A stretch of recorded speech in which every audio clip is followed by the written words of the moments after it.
कौन है ये खाटू श्याम जी? 3 बाण से पूरा महाभारत समाप्त करने का काम संकल्प ले रखा था। कौन? बर्बरीक जी ने।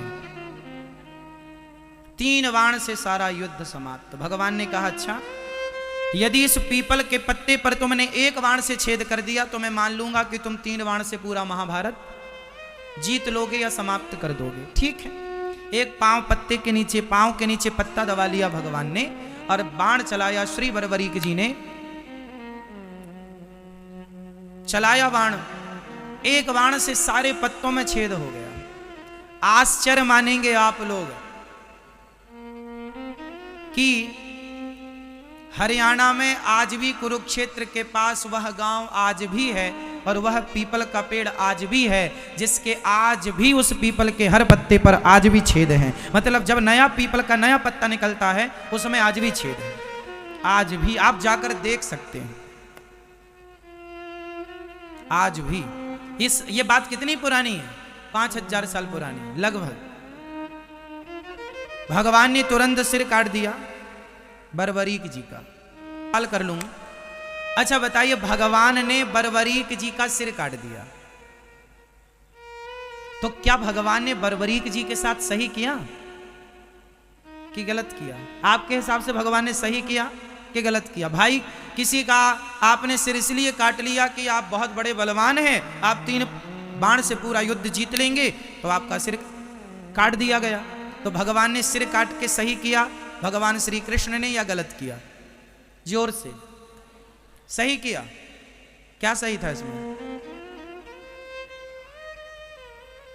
सही किया। चलो मैं मान गया, मैं भी अभी कहूंगा कि सही किया, पर इस सही को सिद्ध करना पड़ेगा। कैसे सही है?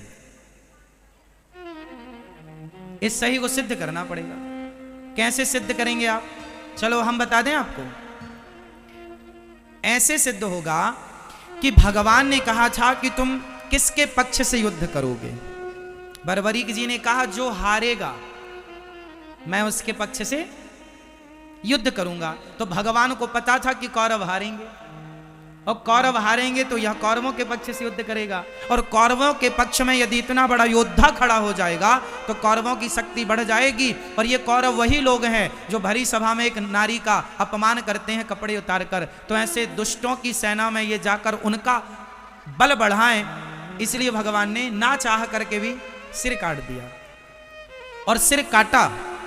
भगवान ने कहा बर्बरीक बताओ मैं तुम्हारी क्या अभिलाषा पूरी करूं? अच्छा, सिर कटने के बाद कोई जिंदा रहेगा क्या? बोलो। पर भगवान ने बर्बरीक जी को जिंदा रखा ना, क्योंकि भगवान के हाथ में मृत्यु है साहब। भगवान मरे को जिंदा कर सकते हैं। बताइए भगवान श्री कृष्ण ने किस मरे आदमी को जिंदा किया था? बताओ आप। वो कौन है जिसको भगवान ने जिंदा? बताओ। हाँ मैया बताओ मेरी माँ। भगवान श्री कृष्ण ने वो कौन है जिसे मरे हुए को जीवित किया था?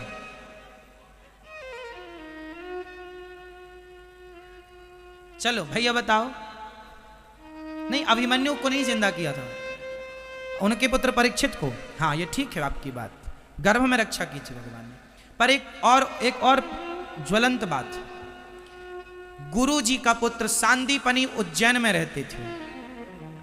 गुरु जी सांदीपनी जी उज्जैन में रहते थे, जहां भगवान श्री कृष्ण पढ़ने गए और 64 दिन में 64 कलाएं सीखी। जहां पर सुदामा जी से भगवान की मित्रता हुई, वहां पर जब पढ़कर भगवान आने लगे तो भगवान ने गुरु जी से कहा, गुरु जी मैं आपको दक्षिणा में क्या दूं? तो गुरु जी ने कहा कि अपनी माँ से पूछ लो। तो गुरु माता से पूछने गए, गुरु माता जी आप बताओ क्या चाहिए? गुरु जी तो कुछ कह नहीं रहे हैं। तो गुरु माता ने कहा, कन्हैया तुम हमें छोड़कर ना जाओ, यही हमारी गुरु दक्षिणा है। भगवान ने कहा, माँ मुझे तो जाना पड़ेगा, कुछ और मांग लो। तो फिर एक काम करो, मेरा बेटा था वो मर गया था, कई साल पहले मर गया था, उसकी बॉडी भी खत्म हो चुकी थी, हड्डियों का भी पता नहीं था, हमें जिंदा करके दो। अब भगवान हो, अब भगवान तो भगवान है, ठीक है चले यमराज के पास, चलो हमारे गुरुजी के बेटा को लाओ। महाराज बेटा की आत्मा तो है, सूक्ष्म शरीर तो है, शरीर का आता पता नहीं है। भगवान बोले शरीर हम बनाएंगे, लाओ। शरीर आत्मा ली, सूक्ष्म शरीर लिया और भगवान है वो साहब, भगवान है। जो एक उंगली से पहाड़ उठाने की ताकत, उन्हें सामान्य पुरुष ना कहा करो। सामान्य इंसान, सामान्य पुरुष मानना भी अपराध है। गुरु जी के मरे हुए पुत्र को शरीर बनाया भगवान ने अपने बल से और आत्मा डाल दी, जिंदा करके दिया था गुरु जी का बेटा। ऐसे भगवान है। जो भगवान गुरु पुत्र को जीवित कर सकते हैं, वो बरबरीक जी के कटे हुए सिर को बचाए रखें, इसमें कोई आश्चर्य नहीं। अब भगवान ने कहा, बताओ तुम्हारी क्या इच्छा है। बरबरीक ने कहा, मैं आपके हाथ से मरना चाहता था, इसलिए मैंने जिद की आपसे, मैं आपके हाथ से मृत्यु चाहता था। भगवान बोले, अब तुम मरोगे नहीं, इच्छा बताओ। बोले, मैं महाभारत देखना चाहता हूँ कि इस महाभारत में कौन योद्धा है। एक पर्वत के शिखर पर भगवान ने रख दिया कटा हुआ सिर और कहा कि अब तुम्हें दर्द नहीं होगा, पीड़ा नहीं होगी, कोई कष्ट नहीं होगा। रखा। 18 दिन तक खूब युद्ध हुआ। युद्ध पूरा हुआ, पांडव जीत गए। कुछ दिन के बाद भगवान बरबरीक जी से मिलने गए पांडवों को लेकर। भगवान ने बरबरीक जी से कहा, भैया बताओ कि महाभारत में तुमने सबसे बड़ा योद्धा किसे माना है, किसे आप बड़ा योद्धा मानते हैं। अर्जुन को लगा अपना ही नाम आएगा, गांडीवधारी। भीम भैया बोले, हमारा गदा काम कर गया है। पर बरबरीक जी ने मुस्कुराते हुए कहा, प्रभु इस महाभारत में मुझे आपके सुदर्शन चक्र के अतिरिक्त कुछ दिखाई ही नहीं पड़ा। पांडवों का अर्जुन जो बाण छोड़ता था अपने गांडीव से, वो 10 कदम पे जाके गिर जाते थे। वो तो आपका सुदर्शन चक्र उन्हें गति प्रदान करता था, उन्हें बल प्रदान करता था।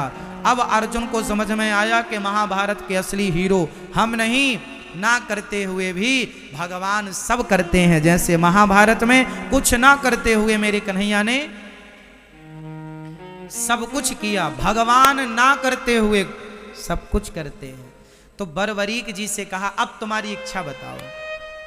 प्रभु बस आपका दर्शन हो गया, कोई कामना नहीं। भगवान बोले, सुनो, तुम निर्दोष हो, तुमने कोई अपराध तो किया नहीं, मैं तुम्हें मृत्यु दंड किसका दूं। इसलिए जाओ, अब से तुम खाटू में रहना और मेरे, अब तुम बरबरीक के नाम से नहीं, मेरा अपना, मेरे बहुत सारे नाम है। गोविंद है, गोपाल है, मनमोहन है, मदन मुरारी है, गिरिवरधारी है, दामोदर है। इनमें एक नाम है मेरा श्याम सुंदर। तो जो श्याम नाम है वह श्याम नाम मैं तुम्हें प्रदान करता हूं। तुम जाओ और खाटू में निवास करो। और तुम अब कलयुग में जो हार रहे हैं भक्त, उन हारे के सहारे बनते रहना, इसलिए उन्हें हारे का सहारा कहा जाता है। और श्याम नाम भगवान ने प्रदान किया, तो श्याम के नाम से चूंकि खाटू में विराजे तो खाटू श्याम कहते हैं। बोलिए खाटू श्याम की। ऐसी कथा है श्री खाटू नरेश की। इसलिए 3 बाण उनके पास आज भी हैं। आप देखते हैं, दर्शन करते हैं, हारे के सहारे हैं। मतलब अब हारे के सहारे का मतलब ये नहीं कि तुम गलत काम करो और पुकार लो, हे खाटू श्याम हम तो गलत चोरी करते करते पकड़े गए, अब बचाओ। ऐसे हारे का सहारा नहीं है, जो सच के रास्ते पर हैं। और यदि उन्हें कोई कष्ट है तो भगवान चाहे आप कृष्ण नाम को पुकार लो, राम नाम को पुकार लो, खाटू श्याम नाम को पुकार लो, गोविंद देव जी को पुकार लो, जो सच्चे मन से जिनको पुकारेंगे, क्योंकि सब एक ही है, तो आप पुकार लें, भगवान उस रूप में आकर के आपकी मदद करते हैं। इसलिए आपको पहले सच्चा बनना पड़ेगा। भगवान सत्य के साथी हैं, झूठ के साथी नहीं है। झूठ का साथ बरबरीक देने चले थे तो भगवान ने उनका भी सिर काट दिया, हाँ या ना। इसलिए भगवान सत्य का साथ देते हैं, झूठ का नहीं। अब आप सोचेंगे हम झूठा काम करें और भगवान रक्षा करें, इसलिए सच्चे काम करिए और आगे बढ़ते रहिए।